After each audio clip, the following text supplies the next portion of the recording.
Hi, welcome to the lesson on neurotransmitters. Now, your book talks about 7 neurotransmitters. There are more than 7 neurotransmitters, but these are the main 7 neurotransmitters that your book chooses to talk about. Some books have 7, some have 8, some have 9, but our book has 7. Now, I've listed them in a way that's a little bit different than how the textbook has them. Your textbook, for the most part, puts them in the sequence in which they were discovered. I've rearranged them in a way such that the first letter of the neurotransmitter spells a word. So serotonin, norepinephrine, acetylcholine, GABA, glutamate, endorphins, dopamine. If you look at the first letter, it spells the word snagged. So when you learn the neurotransmitters, start off slowly, and as you go along, add more information. Snagged will tell you that there are 7 neurotransmitters and give you a hint or a retrieval cue as to the name. Once you have the name, describe that neurotransmitter, and then what are some of the effects of having too much or not enough of that neurotransmitter. So I'm going to go back to the Moodle site and get the handout that summarizes the effects of the different neurotransmitters. So over here, there's a handout underneath the homework assignments. It's a little bit cut off, but under homework, what drug or neurotransmitter am I? Handout summary of the neurotransmitters. So the first part of it, we have serotonin, norepinephrine, acetylcholine, glutamate, GABA, endorphins, and dopamine. Serotonin, in general, is associated with regulation of mood. There's a lot of other effects, but it does depend a little bit on where it is in the brain and body. Not having enough does seem to be associated with major depression. Some medications, not all, but some medications work on the serotonin system, and people who take medications that increase serotonin levels find relief from their symptoms of major depression. Not everyone gets relief, and even though serotonin levels increase within a few weeks, it takes a little bit longer, maybe 4 to 6 weeks for most people, to find relief from taking medicines that work on the serotonin system. Norepinephrine influences mood and arousal. It's an excitatory neurotransmitter, and having too much, a surplus of it, can be associated with anxiety. Not having enough of it, a deficit of it, can be associated with depression. But generally, the fight or flight response seems to be associated with norepinephrine. So if you see those 16 bears in the woods moving towards you, you might receive a shot of norepinephrine. Acetylcholine, depending on where it is, it produces different effects.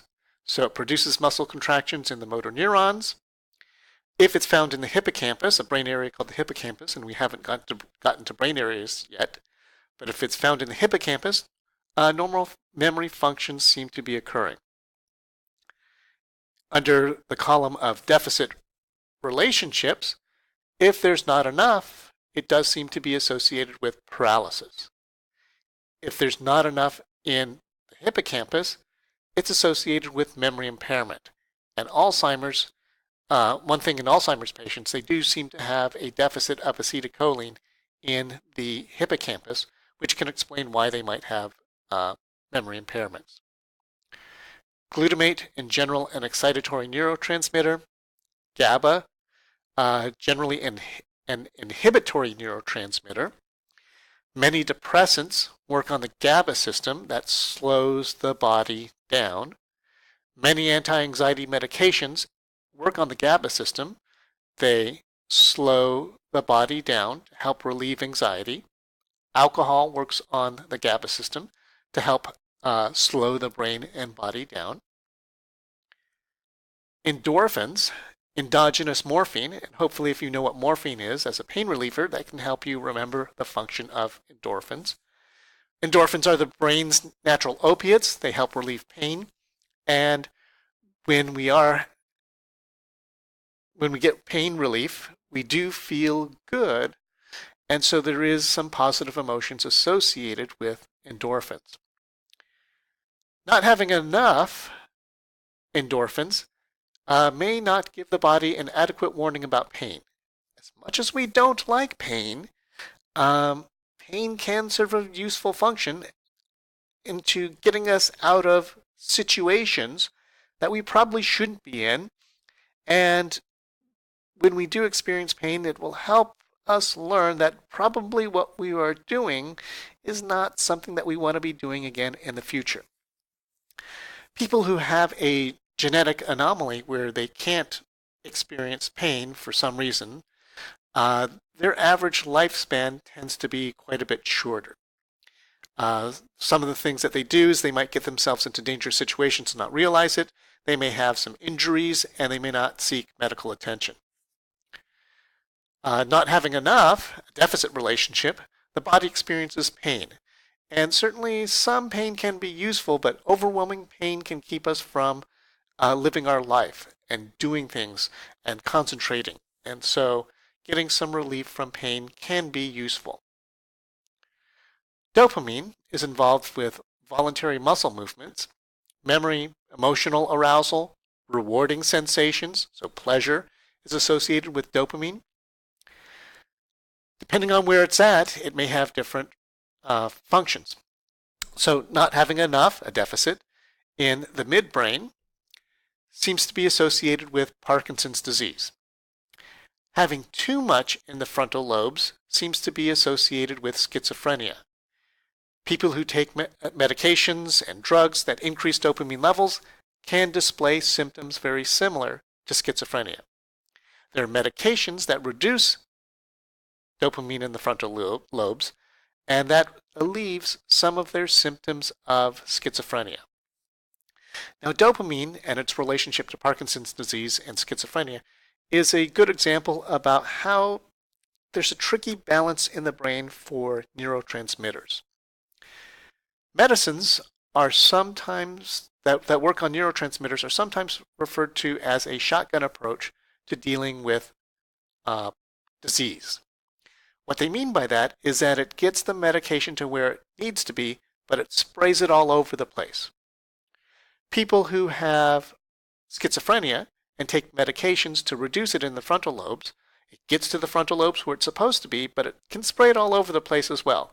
And when you take more and more of the drug, it can reduce it in the midbrain and produce symptoms very similar to Parkinson's disease.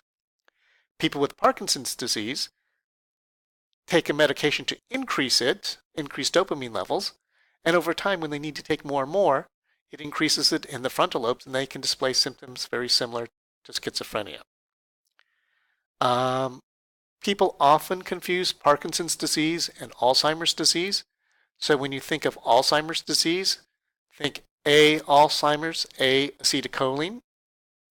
Also, scrolling down, going to the lesson on neurotransmitters, if we scroll down, think of people who have or had Alzheimer's disease.